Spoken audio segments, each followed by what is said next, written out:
नमस्कार। आज के क्लास में आपका स्वागत है। मैं बेलूर मठ लाल बहादुर विद्यालय का शिक्षक आज आपके लिए रासायनिक गणना का भाग 4 लाया हूं, जिसमें हम लोग देखेंगे कि मोल की अवधारणा पर आधारित गणित, जिनमें हम लोग ये देखेंगे कि आयतन से संबंधित सवाल कैसे हम लोग बना सकते हैं। ठीक है, तो आइए शुरू करते हैं आज का क्लास। तो देखिए, मोल की अवधारणा में हमने ये चर्चा कर लिया था कि जो मोल की अवधारणा है वो हमेशा ही साधारण तापमान तथा दबाव, या तो जिसको इंग्लिश में स्टैंडर्ड टेम्परेचर प्रेशर या तो फिर नॉर्मल टेम्परेचर प्रेशर, इन नामों से बुलाया जाता है। साधारण तापमान तथा दबाव में साधारण तापमान क्या था? साधारण तापमान था डिग्री सेल्सियस में अगर दिखाना है तो 0 डिग्री सेल्सियस या 273 केल्विन, अगर हम लोग केल्विन में बात करें तो। और इसमें दबाव क्या था? दबाव था एक वायुमंडलीय दबाव। एक वायुमंडलीय दबाव यानी एक एटमॉस्फेयर, एटीएम यानी एक एटमॉस्फेयर। और इसको हम लोग बैरोमीटर में जब दिखाते हैं तो हम लोग 76 सेंटीमीटर पारे का दिखाते हैं। ठीक है, क्योंकि पारे की ऊंचाई एक वायुमंडलीय दबाव पर 76 सेंटीमीटर की रहती है। और 76 सेंटीमीटर ही अगर इसको हम लोग मिलीमीटर में व्यक्त करें तो 760 मिलीमीटर पारे का बन जाता है। ठीक है, तो स्टैंडर्ड टेम्परेचर प्रेशर या नॉर्मल टेम्परेचर प्रेशर, यही है हमारा साधारण तापमान तथा दबाव। तो हमारे पास एनटीपी या एसटीपी पर जो तापमान है वो 273 केल्विन या 0 डिग्री सेल्सियस, और दबाव या तो एक वायुमंडलीय दबाव या एक एटमॉस्फेयर का दबाव, या तो फिर 76 सेंटीमीटर पारे का, या तो फिर 760 मिलीमीटर पारे का। ठीक है, और मोल की अवधारणा में हम लोग एक मोल अगर संख्या में व्यक्त करेंगे तो कितनी संख्या होती है हमें पता होना चाहिए, 6.023 गुना 10 का पावर 23। ठीक उसी तरह से हम लोग इसको आयतन में व्यक्त करें तो 22.4 लीटर या तो फिर 22,400 घन सेंटीमीटर। अगर हम इसको मात्रा में व्यक्त करें और उसमें भी अगर हम एक परमाणु के लिए कहें, परमाणु की चर्चा करें, जिसमें एक मोल परमाणु की मात्रा कितनी होगी? एक मोल परमाणु की मात्रा उस परमाणु का परमाणु भार होगा। ठीक है, और ठीक उसी तरह से मात्रा में ही अगर हम अणु की बात करें तो एक मोल अणु की मात्रा कितनी होगी? उस अणु का अणुभार होगा।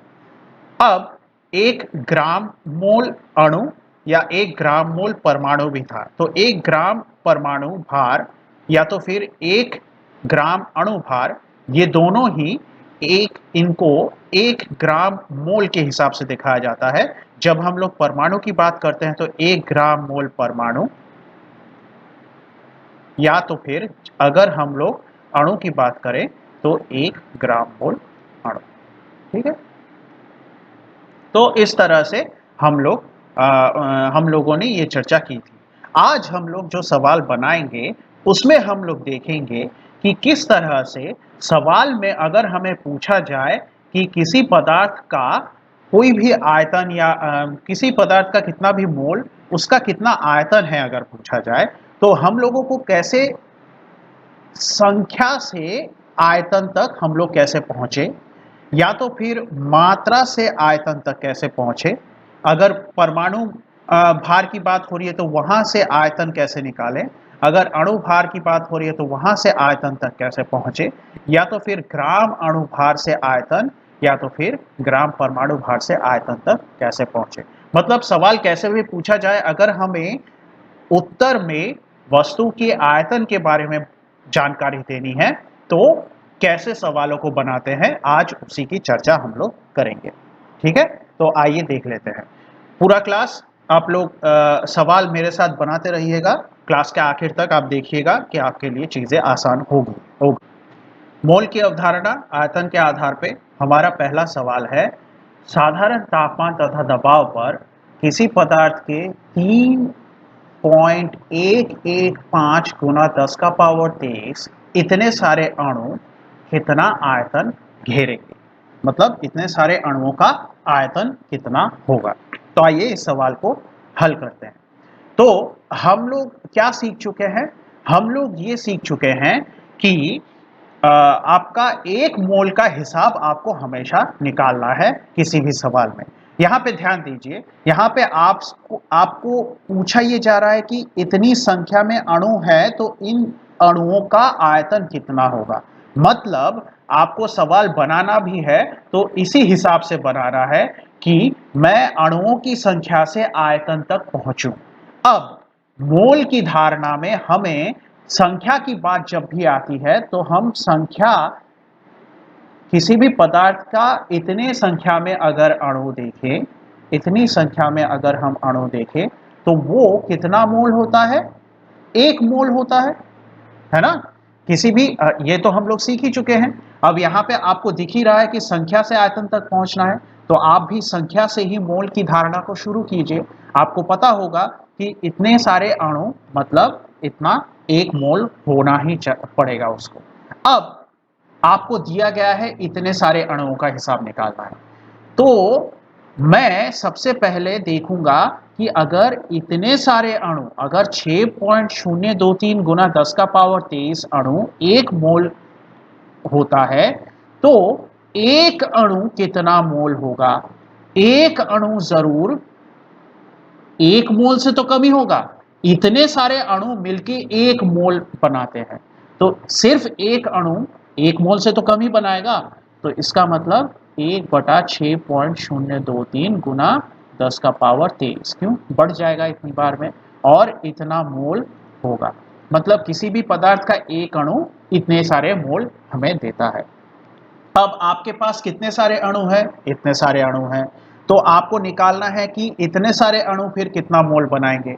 तो आप देखिए कि यहां पर एक अणु अगर इतना मोल बनाता है तो दो अणु इसका दुगना मोल बनाना चाहिए उसको, तीन अणु इसका 3 गुना मोल बनाना चाहिए। तो इतने सारे अणु इतने मोल का 3.115 अणु गुना मोल बनाएंगे। ऐसे ये गुणा हो जाएगा बस।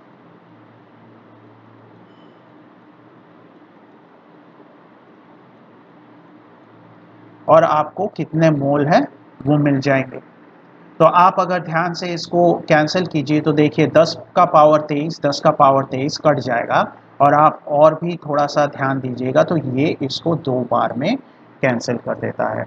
और आपको क्या मिलेगा? आपको मिलेगा आधा मोल। लेकिन आपको उत्तर किस में चाहिए? आयतन में चाहिए। और आपको पता है कि एक मोल मतलब कितना आयतन होता है? 22.4 लीटर। तो आधा मोल मतलब 22.4 लीटर का आधा, है ना? तो आधा मोल मतलब 22.4 लीटर का आधा। तो हमारा उत्तर क्या हो गया? 11.2 लीटर। ठीक है, तो आइए देख लेते हैं। देखिए 6.023 गुना 10 का पावर 23 इतने सारे अणु मतलब एक मोल पदार्थ। तो हमारे पास इतने सारे अणु हैं। अब मैं आपको यहाँ पे बने हुए सवाल में एक अणु का कितना मोल होता है वो नहीं बता रहा हूं।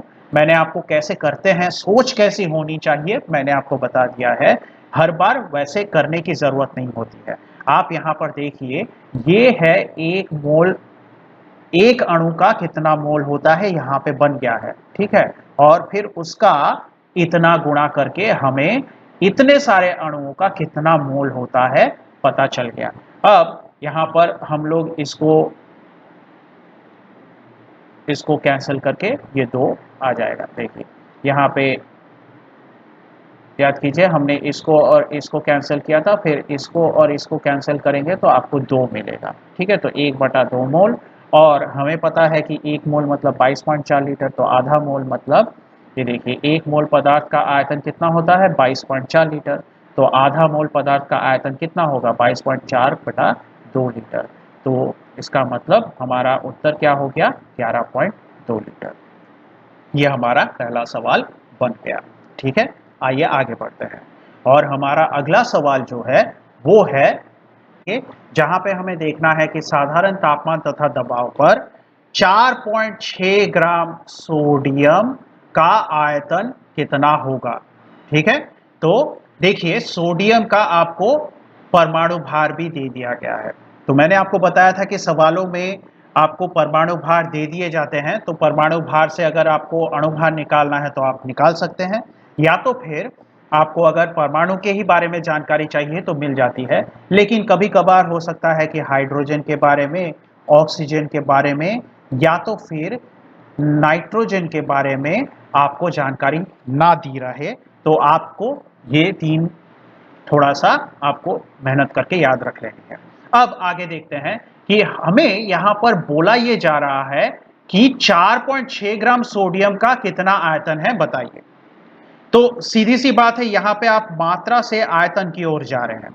तो हमें मोल की जो धारणा वाले चार्ट में जो हमारे पास चार्ट है उसमें भी आप मात्रा से आयतन की ओर जाइएगा।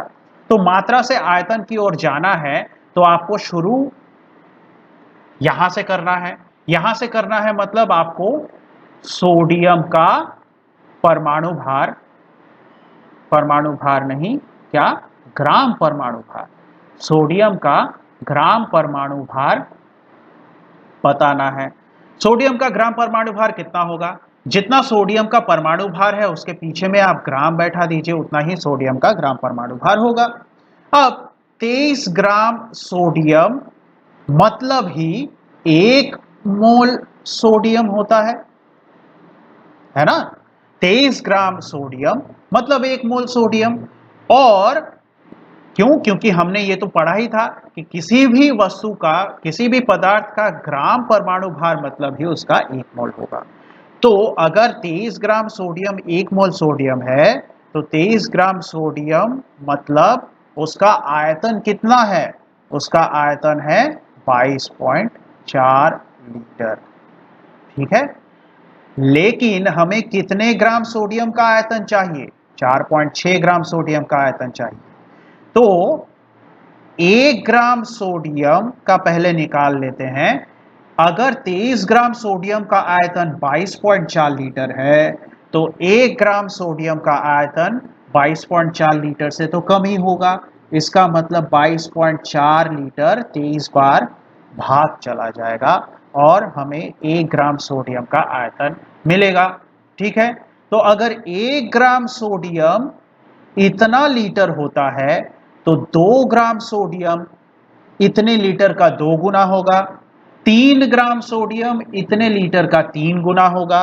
इसका मतलब 4.6 ग्राम सोडियम, 4.6 ग्राम सोडियम जितना भी लीटर हमें 1 ग्राम के लिए मिला है उसका 4.6 गुना होगा। अब इसको बनाते हैं 22.4 बटा 23 गुना, ध्यान दीजिए कैसे बन रहा है। 4.6 मतलब इसको मैं ऐसे लिख सकता हूं, ये देखिए कट गया। आप इन चीज को बहुत बहुत से लोगों को मैंने देखा है कि इन सब चीज़ों में भी आपको परेशानी होती है और वो सिर्फ प्रैक्टिस ना करने से आ जाता है। तो आप ध्यान से देखिए कि ये दशमलव को हटाने के लिए मैंने नीचे 10 लिख दिया है और उसके बाद का काम आसान है, 23 46 को 2 बार में काटता है। ठीक है, अब 2 से इसको गुणा कर लीजिए, 2 से इसको गुणा कीजिएगा तो आपको मिलेगा 4 4 8। अब ध्यान दीजिए 4 के पहले मतलब एक संख्या पहले यहाँ पे दशमलव है और नीचे 10 भी है। तो मैं यहाँ पर अच्छा 2 के गुणा मैं डायरेक्ट नहीं करता हूँ, आपको स्टेप बाय स्टेप ही दिखा देता हूँ। 2 से गुणा कर लिया इसको तो 4 4 8 मतलब एक संख्या पहले इसको दशमलव बैठा दिया, नीचे अभी भी 10 है और नीचे 10 है तो इस 10 को हटाना है तो ये दशमलव और एक बार आगे आ जाएगा। तो हमें कितना आयतन मिला, 4.48 लीटर का आयतन मिला। मैंने आपको बहुत ही एकदम बेसिक तरीके से हर स्टेप को दिखाते हुए ये बताया है। ठीक है, तो आइए देखते हैं यहाँ पर कैसे सवाल को बनाते हैं। वही तरीका, सोडियम का ग्राम परमाणु भार 23 ग्राम होता है, इसका मतलब 23 ग्राम सोडियम 1 मोल सोडियम होता है। तो हम लोग क्या निकाल लेंगे, हम लोग निकाल लेंगे कि 4.6 ग्राम सोडियम कितना लीटर का होगा। तो देखिए 23 ग्राम सोडियम अगर 1 मोल होता है तो 22.4 लीटर सोडियम, 23 ग्राम सोडियम का आयतन 22.4 लीटर होना चाहिए, है ना। 23 ग्राम सोडियम अगर 1 मोल है तो 23 ग्राम सोडियम ही 22.4 लीटर का आयतन देगा। और 4.6 ग्राम का निकालना है तो अब 4.6 ग्राम सोडियम, ये देखिए 22.4 लीटर बटा 23 मतलब 1 ग्राम सोडियम का आयतन उतना था, उसका 4.6 गुना होके हमें 4.6 ग्राम सोडियम का आयतन मिल गया।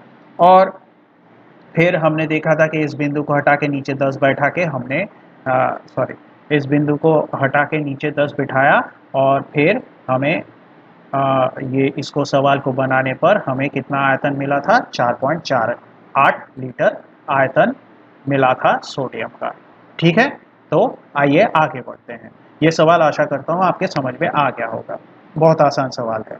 तो अगला सवाल क्या है, अगला सवाल है देखिए, एनटीपी पर 2 ग्राम सोडियम हाइड्रोक्साइड का आयतन कितना होगा।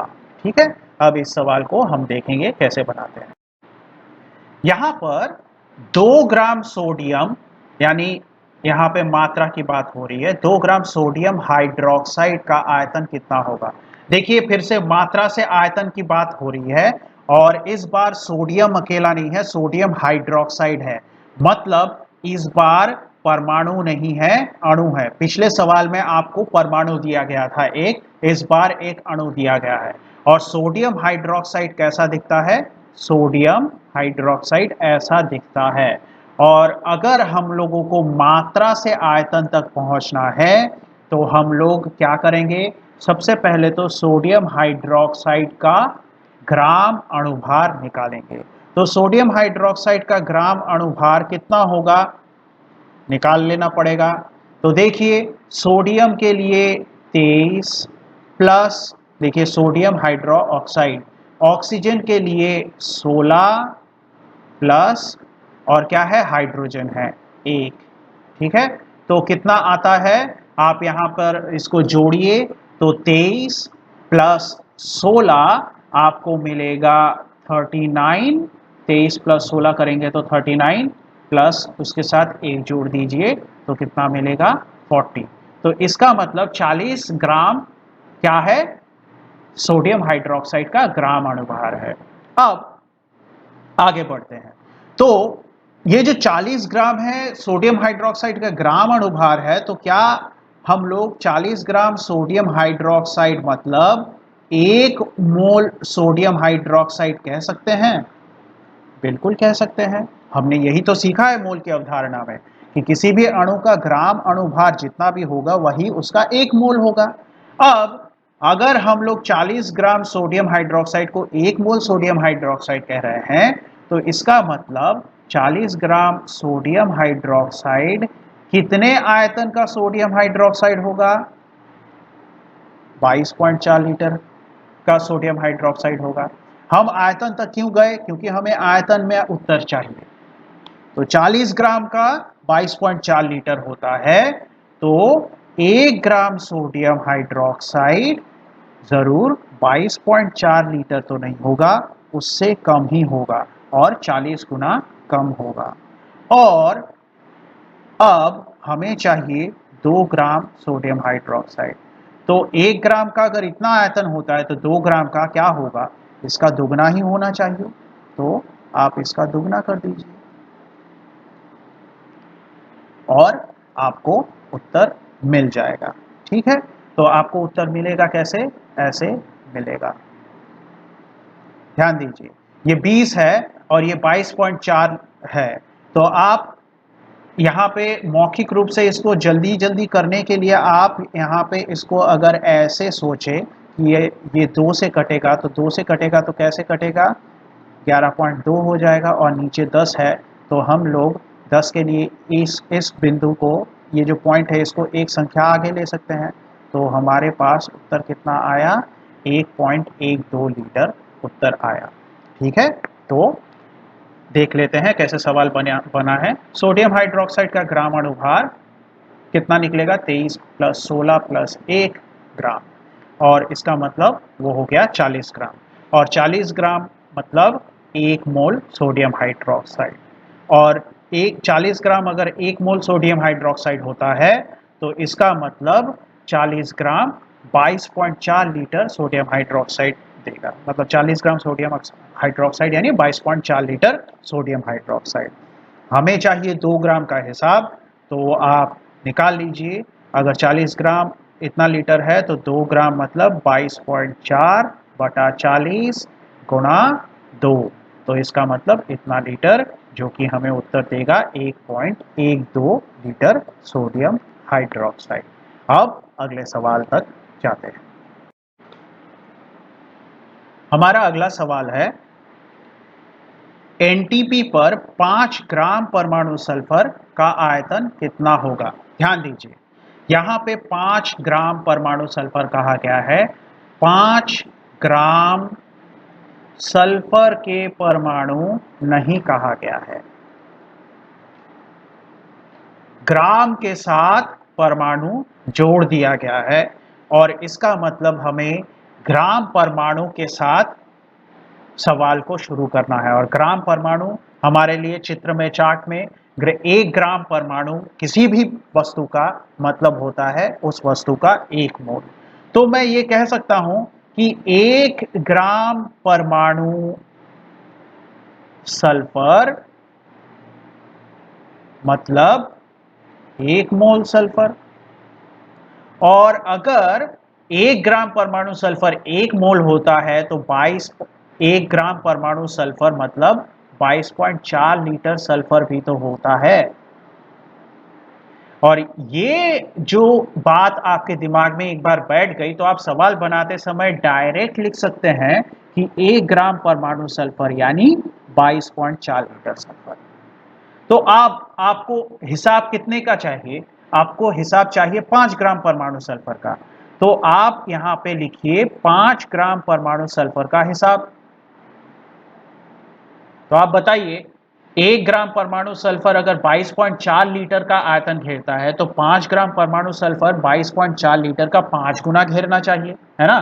क्योंकि ये 1 ग्राम परमाणु सल्फर 22.4 लीटर, 2 ग्राम परमाणु सल्फर उसका दुगना 3, तो 3 गुना हो जाएगा। तो 5 ग्राम परमाणु सल्फर 22.4 लीटर का 22.4 जो है इसका 5 गुना इतना लीटर आपको देगा।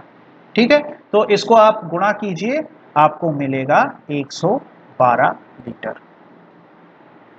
तो देख लेते हैं सवाल कैसे बना है। तो देखिए, मैंने आपसे कहा था कि 1 मोल किसी भी वस्तु का मतलब उसका 1 ग्राम परमाणु होता है। तो हमें पता है कि 1 मोल सल्फर यानी 1 ग्राम परमाणु सल्फर। तो आप आगे बढ़िए, इसका मतलब 1 ग्राम परमाणु सल्फर मतलब 22.4 लीटर सल्फर। ये देखिए, 1 ग्राम परमाणु सल्फर मतलब 22.4 लीटर सल्फर। अब हमें क्या पता लगाना है, 5 ग्राम परमाणु सल्फर कितना होता है। तो 1 ग्राम का इतना, तो 5 ग्राम का इसका 5 गुना आयतन घेरेगा, तो वो हमें मिल गया 112 लीटर का सल्फर हमको मिलेगा। ठीक है, तो ये हमारा आज का ये सवाल भी बन गया। अब आइए आगे बढ़ते हैं। अगला सवाल देखिए, एसटीपी पर 6 ग्राम अणु जल, फिर से वही बात, ग्राम के साथ अणु जुड़ गया है। ठीक है, 6 ग्राम जल के अणु नहीं है, 6 ग्राम अणु जल। आपको ये अंतर समझ में आना चाहिए।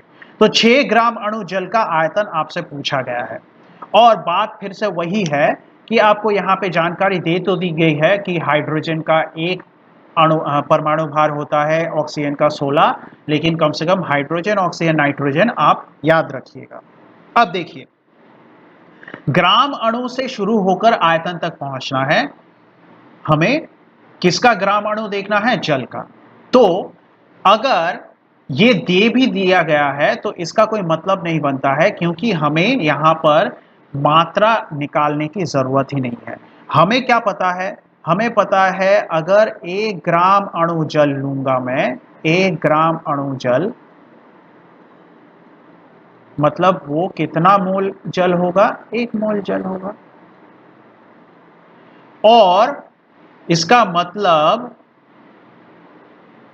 या क्या होगा, 1 ग्राम अणु जल मतलब 22.4 लीटर जल, है ना। अब तक तो ये बात आपके दिमाग में बिल्कुल बैठ गई होगी कि अगर 1 ग्राम अणु 1 मोल होता है तो 1 ग्राम अणु जल 22.4 लीटर जल होगा। हमें कितने ग्राम अणु जल की जरूरत है? 6 ग्राम अणु जल की जरूरत है। तो 6 ग्राम अणु जल मतलब 22.4 का 6 गुना होना चाहिए। ठीक है, तो आपको जितना भी आंसर मिलेगा, कितना मिल रहा है, 134.4 लीटर ऐसा मिल रहा है। ठीक है, तो ये आपके लिए इस चीज का उत्तर हो गया। तो आइए देखते हैं। देखिए, 1 मोल जल मतलब 1 ग्राम अणु जल, और 1 ग्राम अणु जल मतलब कितने लीटर का जल हो गया? 22.4 लीटर का जल हो गया। हमें 6 ग्राम अणु जल की जरूरत है, तो 6 ग्राम अणु जल मतलब 22.4 लीटर का 6 गुना इतना लीटर जल, जो कि हमें 134.4 लीटर जल देता है। तो आपने देखा कि हमने 5 सवाल बनाए, पांचों सवालों में हम लोग अलग अलग जगह से शुरू करके आयतन तक पहुंचा। तो अगले क्लास में हम लोग जितने भी सवाल बनाएंगे, उस सवालों में हम लोग मोल की ही अवधारणा पर सवाल बनाएंगे, और उसमें बाकी के जितने भी सवाल होते हैं वो देखेंगे। ठीक है, तो आज का क्लास यहाँ पे समाप्त होता है। आपको क्लास अगर पसंद आ रहा है तो लाइक शेयर सब्सक्राइब कीजिए, और नोटिफिकेशन के लिए बेल आइकन को दबाइए। तो अगले क्लास में मिलते हैं, तब तक पढ़ते रहिएगा। धन्यवाद।